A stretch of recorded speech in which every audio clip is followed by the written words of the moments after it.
Welcome to the New York Genealogical and Biographical Society's webinar series, and also to Tartan Day. This presentation is offered by the NYGNB and is co-sponsored today by the American Scottish Foundation. This is a live broadcast and it does have some recorded presentations. There is a handout in the panel on the side, so please do download those slides, and we will do questions and answers live at the end. So if you have questions, please type them into the question box in the GoToWebinar panel, and NYGNB members will have access to the recorded version of this. My name is Sue Miller. I'm the Director of Programs for the NYGNB. You can keep an eye out for the NYGNB e-news. You can check our website calendar at nygbs.org/events. You can follow us on Facebook and Twitter at NY Family History. And we do have some free resources. You can find that at nygbs.org/free resources. Please do remember this presentation, the contents, the handouts, the slides, and all the other materials are under copyright and may not be reproduced or shared in any form without prior written permission of the speaker and the NYGNB. So our first presentation today, we have the Origins of National Tartan Day in the United States, presented by the American Scottish Foundation, and that is by Chairman Kenneth Donnelly and President Camilla Hellman. So just one moment, and I am going to bring up that presentation. April 6, 2020 is the 22nd annual celebration of National Tartan Day. It also marks the 700th anniversary of the Declaration of Arbroath. My name is Ken Donnelly. I'm the chairman of the American Scottish Foundation, and joining me today is Camilla Hellman, president of the American Scottish Foundation. We'd first of all like to thank the New York Genealogical and Biographical Society for hosting this talk, and we will learn more about the Declaration of Arbroath later. The origins of Tartan Day go all the way back to Canada. In 1991, following the actions of the Clans and Scottish Society of Canada and the Ontario Legislature, proclaiming April 6 as Tartan Day. Following on in the Americas, in 1994, the Scottish Coalition USA began its efforts to see America have its National Tartan Day. That coalition comprised the American Scottish Foundation, Scottish Heritage USA, Living Legacy Scotland, Scottish American Military Society, Association of Scottish Games and Festivals, Council of Scottish Clans, and COSCA. Through their efforts, on March 20 of 1998, a Senate resolution number 155 was proposed by US Senate Republican Majority Leader Trent Lott. It was passed unanimously. In turn, that led to a matching House resolution, and finally in 2008, George Bush signed a presidential decree recognizing April 6 as National Tartan Day. I was honored to be on the steps of the Capitol in 1998 with Senator Trent Lott, Vice President Dick Cheney at the time, and of course the inimitable Sean Connery, who was there.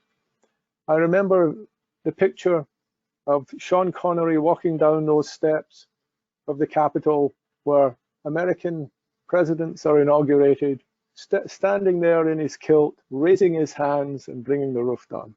It was quite a sight to behold. Following that, in 1998 was the first New York Tartan Day Parade. In 1999, the parade ended up in Central Park, led by the famed actor Cliff Robertson, the first National Tartan Day Parade Grand Marshal. The parade very quickly grew. In 2002, the New York Tartan Day Parade was now taking place on the Avenues of the Americas, 6th Avenue. And so was formed the National New York Tartan Day Committee. This committee was formed to oversee and promote National Tartan Day, and that committee comprised of the St. Andrews Society of the State of New York, founded in 1856, the oldest charitable institution in New York State. The New York Caledonian Club, founded in 1856. And the American Scottish Foundation, founded in 1956. And more recently, Clan Campbell joined us. April 6th, National Tartan Day, now sees events being held throughout the United States.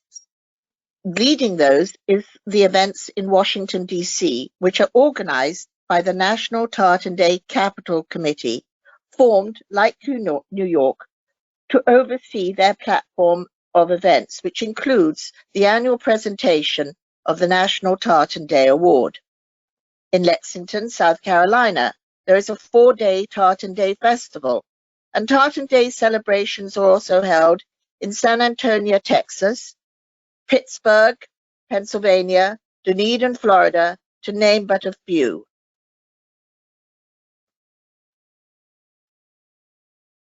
And in New York City, the New York Tartan Day Parade caps off a week of events, from talks to exhibits. The New York Caledonian Club hosts a great ceilidh the night before the parade. St. Andrews hosts a pre-parade kirking, and ASF hosts community concerts at Bryant Park, and so much more, all leading up to the parade, which is the largest such celebration of Scottish American pride in the United States. New York Tartan Day Parade takes place, as we said, up 6th Avenue and attracts over 30,000 spectators. The American Scottish Foundation is a founding member of the parade, and ASF members and friends join the contingent marching with us up the avenue.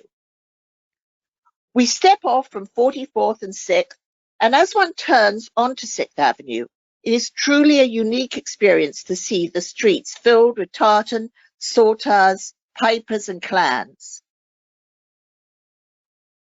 Bands join us from all over the United States, Canada, and the UK. Historically, many bands return. Shamrock and Thistle have been part of every parade for the past 21 years. Other recent international bands have also included the Accrington Pipe Band and the Oban Pipe Band. A key element of the band support are the young bands who join us every year. We've had many, including the Lanarkshire Pipe Band, and in 2019 we had Scoil Leonclet from Pipe Band from the Western Isles. These young bands raise their own funds to travel to New York for the parade, and it's quite something to see the joy in their faces as they're marching up 6th Avenue, tall skyscrapers, just in awe and celebrating with pride their Scottish heritage. Over 4,000 pipers, clans, dancers, and organizations take part in the parade, with, as we said, over 30,000 people cheering us on. But one of the most popular groups we have to mention are our Tartan Terriers, the dog groups which grow each year. We hold a competition amongst the various groups, and the Scottish and Westies, over 100 of them, are the largest contingent. The sheepdogs are herding everyone, and the Hebridean herders of deer and Welsh and wolfhounds look down on it all. It's wonderful to see the dogs leading their masters and mistresses up the avenue. The outfits are wonderful.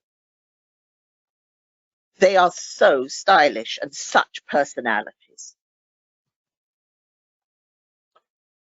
As we look at the Grand Marshal of the New York Tartan Day Parade, the list from 1998 to 2019 is quite something.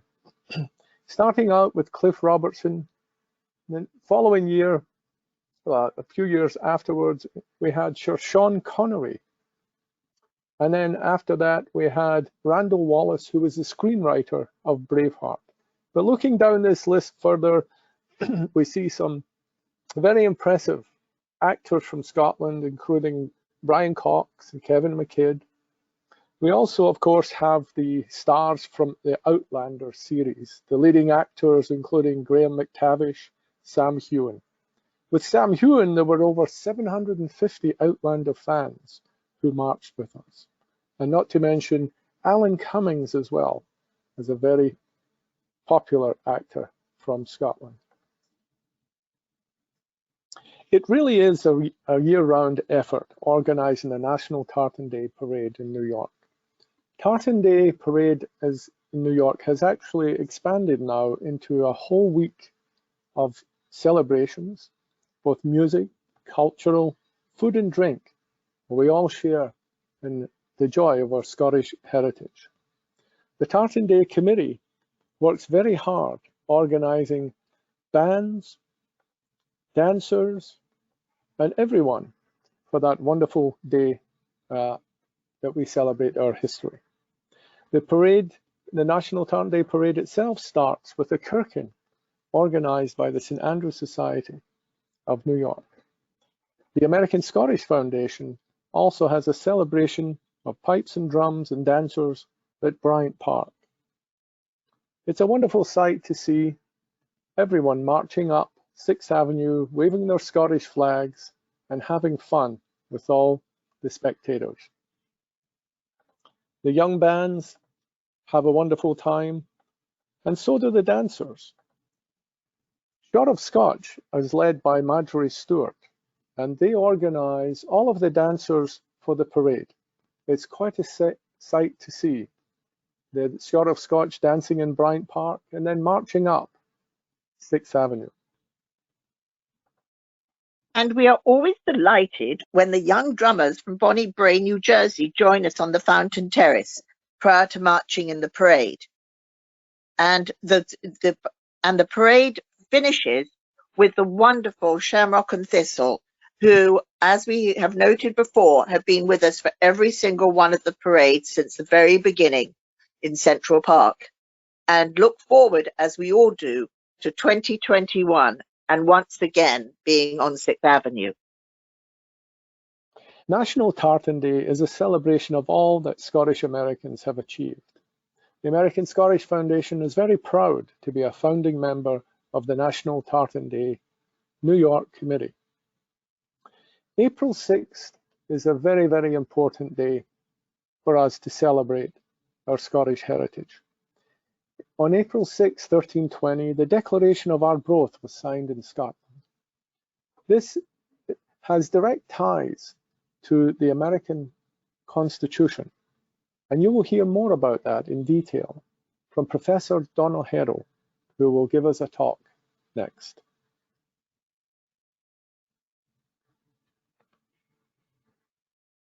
Today we have with us, we're honored to have Professor Donna Heddle with us. She is the director of the award-winning University of Highlands and Islands Institute for Northern Studies. She has research interests that are Scottish and Northern Isles cultural history, Renaissance language, literature, and cultural tourism. She's working on a history of the Highlands and Islands literature. She's particularly passionate about locative research in the communities, by the communities, and for the communities. And she has led and is currently leading a national and international research and training project involving cultural tourism, including a project in Vanuatu. So welcome, Professor Heddle, For Freedom Alone is the Declaration of Arbroath, the most important document in Scottish history. So Thank you very much, Sue. You're welcome. I'll turn over to you to show your webcam. Lovely to have you here today. Thank you very much. I'm delighted to be here today to celebrate the Declaration of Arbroath with you. And in honour of that, I'm wearing my tartan sash today. And if anybody's wondering, that's Gordon Tartan, because that's the clan I'm a member of. Now, 2020 marks the 700th anniversary of the Declaration of Arbroath, which is widely seen as Scotland's most iconic document.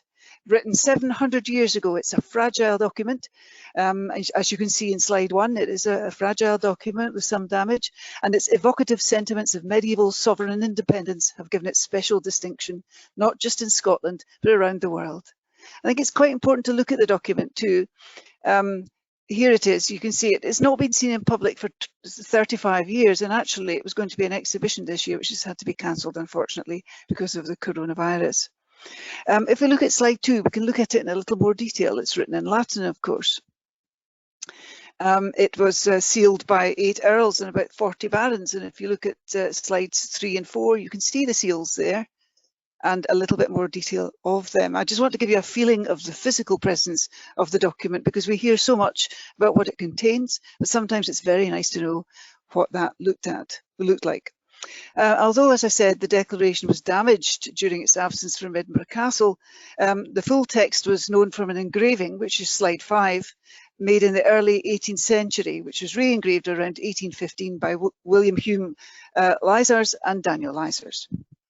So the Declaration of Arbroath. Who wrote it? Well, it was a group of people who wrote it. The writing of it was actually planned at New Battle Abbey College near Edinburgh, it is believed. We don't know who the main author is, although it's assumed to have been composed by Bernard de Linton, Abbot of Arbroath and Chancellor of Scotland. Above the seals of the 8 earls and the 45 barons, it asks for the Pope's intervention in the bloody quarrel between the Scots and the English, and explains the situation so that he might understand the difference between the two. It gives a brief history of the warfare between the two of them. But what's most important about this document is the sincerity, the passion, the integrity of the men who believed in it, who were placing a new and heady nationalism above feudal obligations that had divided their loyalties less than a quarter of a century before. It is without doubt one of the most important documents in Scottish history, and I'm going to hope to show in the next short period of while why that is. Firstly, it set the will and the wishes of the people above the king. Although they were bound to him both by law and his merits, as it says, it was so that their freedom might be maintained. If he betrayed them, he might be removed and replaced. This remarkable obligation placed upon a feudal monarch by his feudal subjects may be explained, in fact, by the fact that Bruce was still a very new king to them. But most famously, the Declaration asserts that for as long as about 100 of us remain alive, never will we on any conditions be brought under English rule. It is in truth not for glory, nor riches, nor honours that we are fighting, but for freedom, for that alone, which no honest man gives up but with life itself. And I'm afraid there's a wee break in my voice there. We still feel quite passionate about this. So what actually was it? Was it just a simple letter written by people explaining their devotion to their king and to their country? No, it was one part of a diplomatic package of appeals sent by the Scots to Pope John the 22nd, whose court was in Avignon.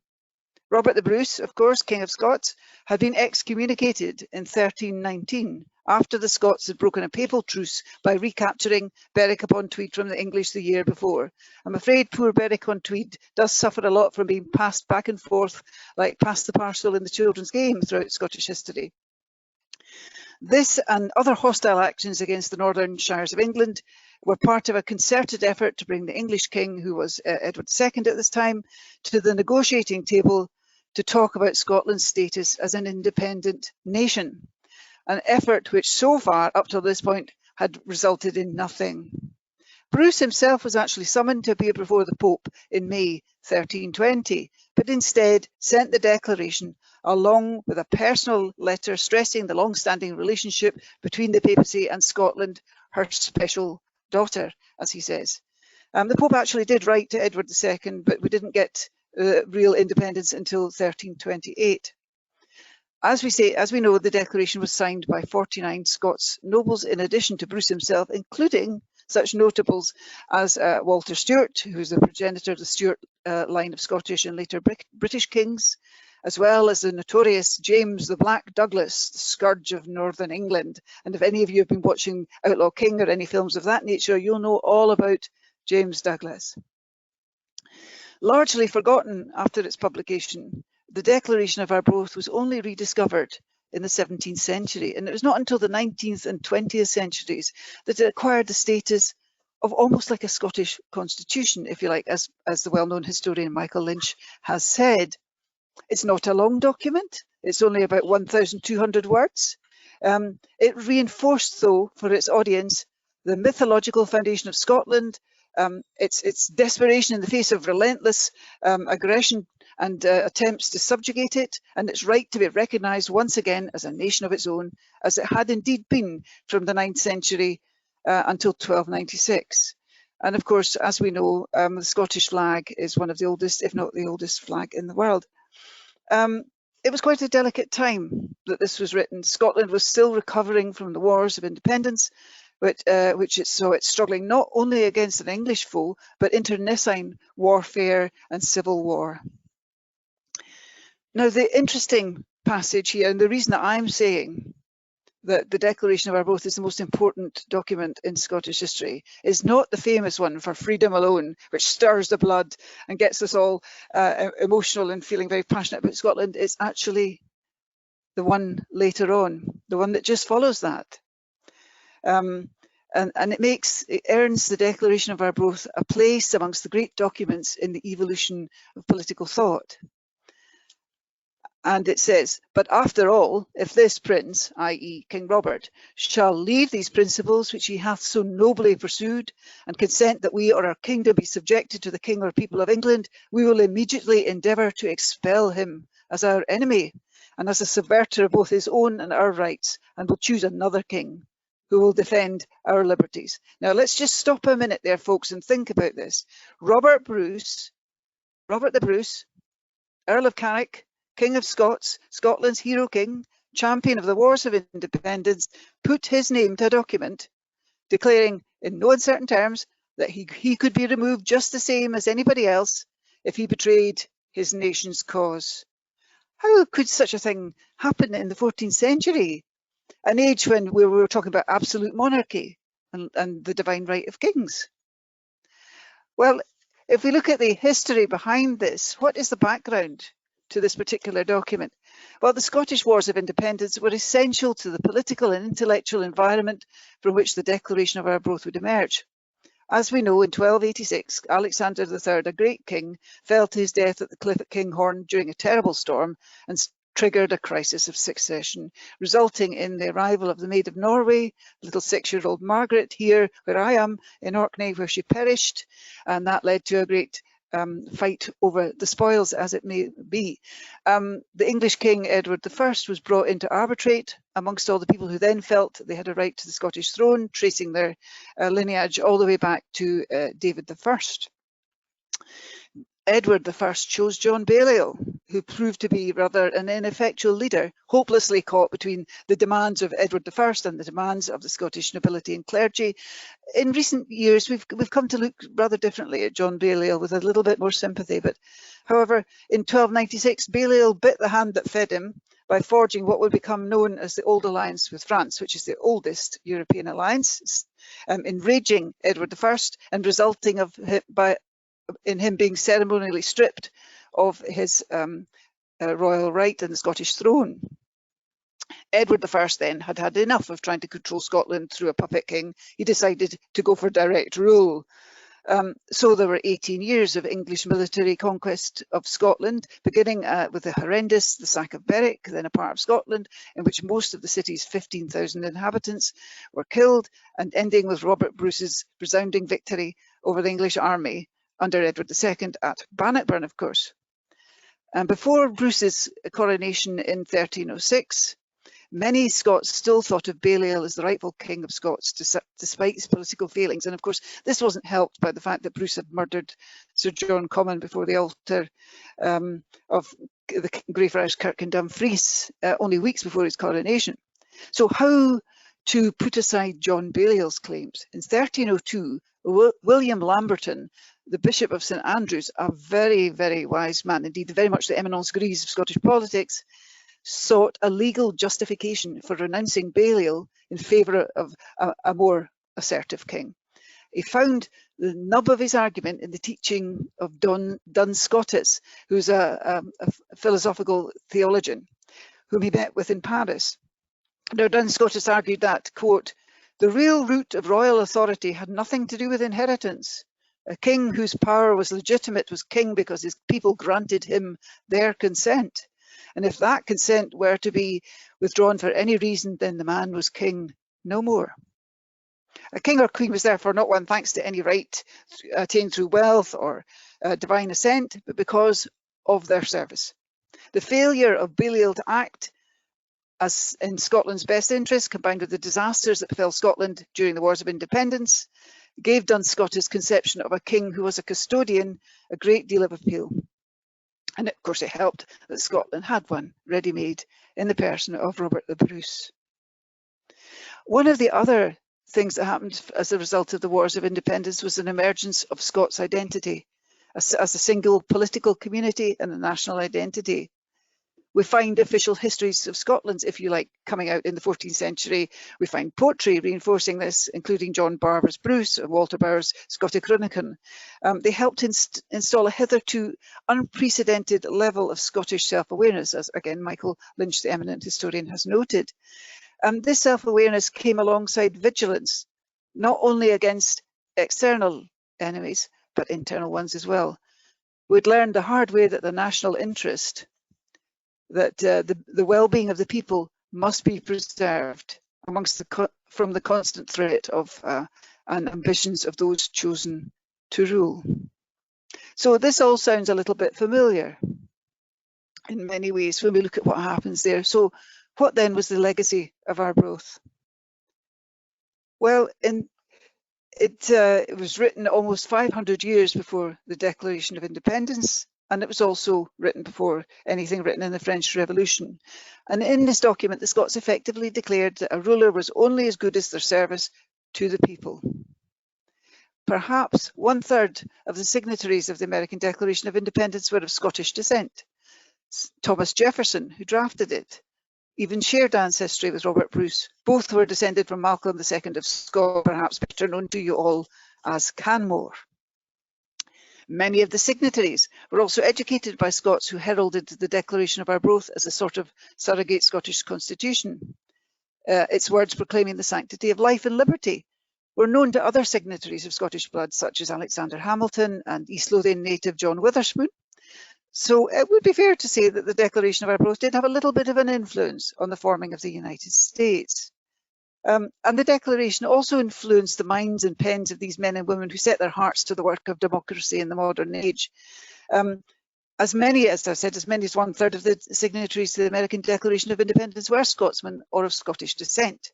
And they were also influenced by those who educated them. Thomas Jefferson, for example, was undoubtedly affected by the Declaration to his Arbroath due to his education at the College of William and Mary under the Scotsman William Small, whom Jefferson actually described as being a father to him.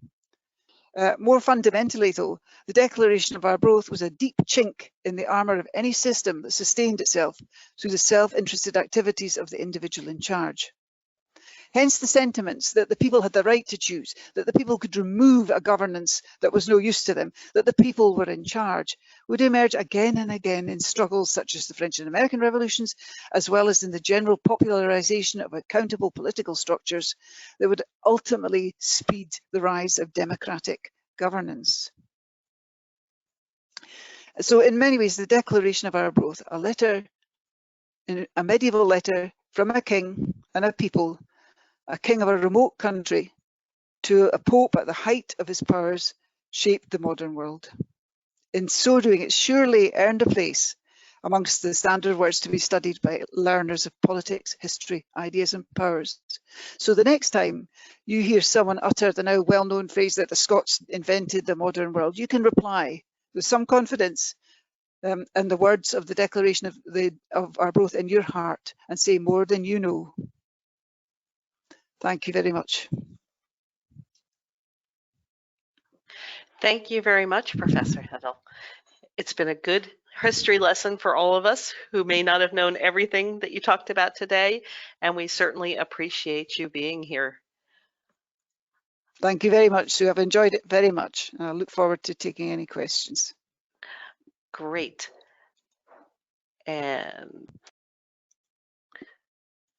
And let me ask our panelists to join us. If you give us just a moment, please. We do have some questions. And hello, Sue. It's Donna here in Bonnie, Scotland, ready for the questions. Oh, thank you very much, Donna. And I know we have Ken on the line too. And We'll see if Camilla is able to join us in a moment.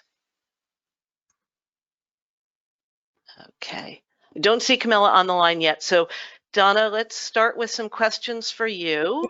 Now? Yep, Oops. Camilla, I've got a question for Donna first. Right. Okay.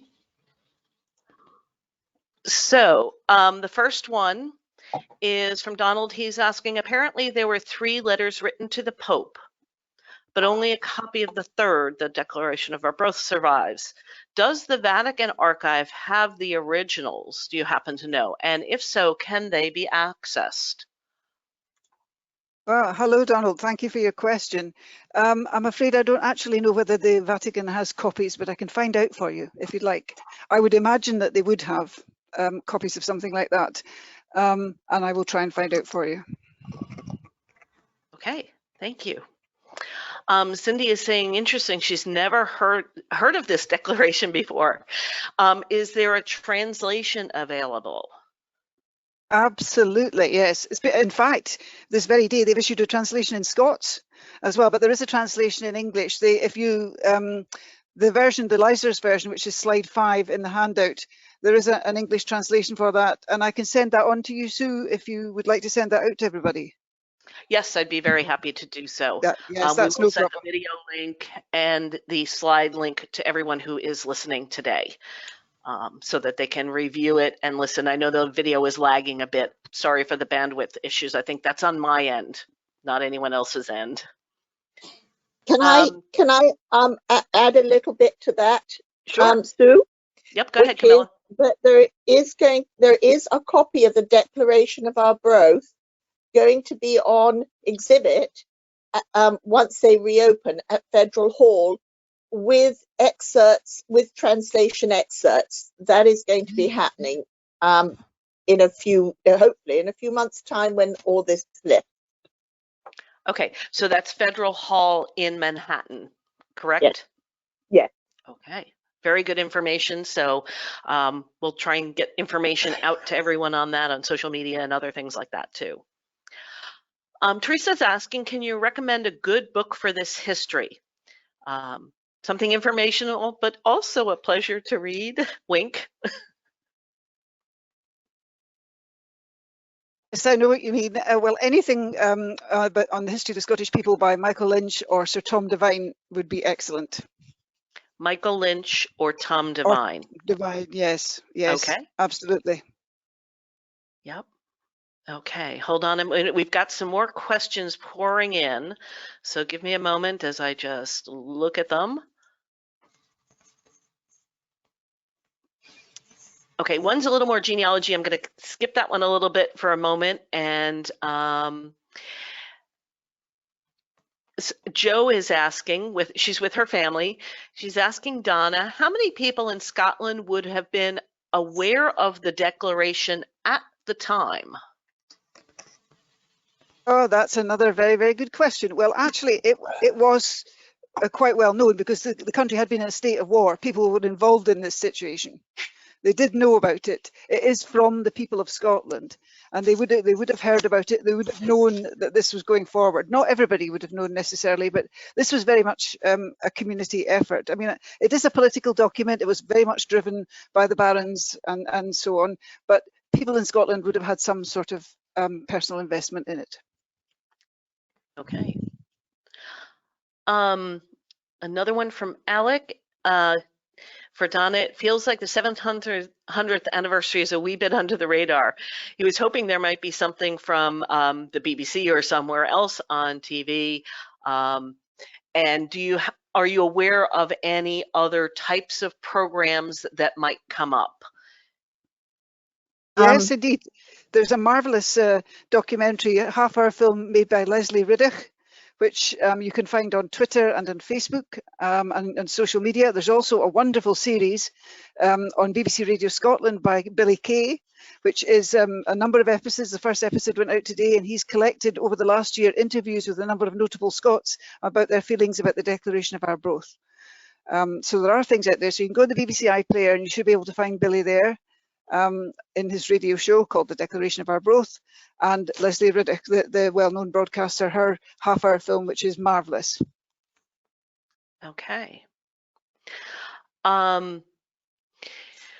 Ella is asking, and this pertains to a slightly later period, but during later times, why the Scots did not renounce the Union in 1707 by using the Declaration. So that's a historical question that bears on this document. Well, it's a good question. I think the Declaration had rather fallen into abeyance, and people had forgotten about it at that particular time. In 1707, there was plenty of dissent against the Union, of course, plenty, but they did not use it because I think they had kind of forgotten about it. Mm-hmm. Okay. A couple of other questions are a little bit more on the genealogy side and not quite on topic. But someone is mentioning James Wilson, who was involved with the Constitution, and Sam Wilson, who apparently became Uncle Sam. So thank you for that, Jay. And yeah, I think the other genealogy questions that have to do with tracing people of Scottish descent and all, we will try and hold those for one of our Facebook Q&As. If we don't get to your questions during the session today, we do try and save those for another time. So I would just say, Sue, that there's an excellent website called Scotland's People. I'm sure you all know about this already, but that has a huge amount of information on it. Scotland's absolutely, People. on Scottish genealogy. We do have a recorded program in our NYG&BE library of webinars that covers that particular website as well as some others. So I think we are close to answering all the questions pretty much on topic today. Camilla, would you like to say a few words before we go? I would just like to wish everybody a wonderful National Tartan Day, and to say that the Leslie Riddle film, which I saw last night that you mentioned, Donna, is absolutely excellent, and I found fascinating. And reminded one of so many things that you had maybe forgotten as the facts. Ken, any closing remark? I'd just like to say thank you all very much for putting this together. Sue, thank you for this. Professor Donna Heddle, thank you for your wonderful talk. We are here in New York, the American Scottish Foundation. We very much welcome any further engagement that your people from the Genealogical Society might have. And don't forget that this time next year, we'll be definitely having our Tartan Day Parade, and we look forward to seeing you then. So thank you all once again. Okay, thank you. I just did put a link to the half-an-hour program by Leslie Riddick, if I'm saying her name right, in the chat box for those of you who are still on the line. And while people are looking at that, Donna, would you like to say any closing words? Yeah, thank you, Sue. I would just like to thank you for inviting me along to give this short talk on the Declaration of Arbroath, because after all, our past is our present and our future too, and it's very important that we remember it. And I'd also like to say, if anybody's interested in finding any about any more about Scottish history or culture or heritage, we have a brand new online MLIT Scottish Heritage, which you can study from your homes anywhere in the world, which starts in September. And I know, Sue, that you have a leaflet about that. But yes. I'm also very happy if people have other questions about the Declaration of Arbroath. You can find my email quite readily out there. I'm donna.heddle@uhi.ac.uk. So if anybody's got any other questions, I'm happy to hear them. I'm always happy to talk to people. Okay. Hang on one second. There's a number of thank yous are coming in. And sorry, Donna, one more. You mentioned a TV series regarding James Douglas. Can you repeat that for us one more time?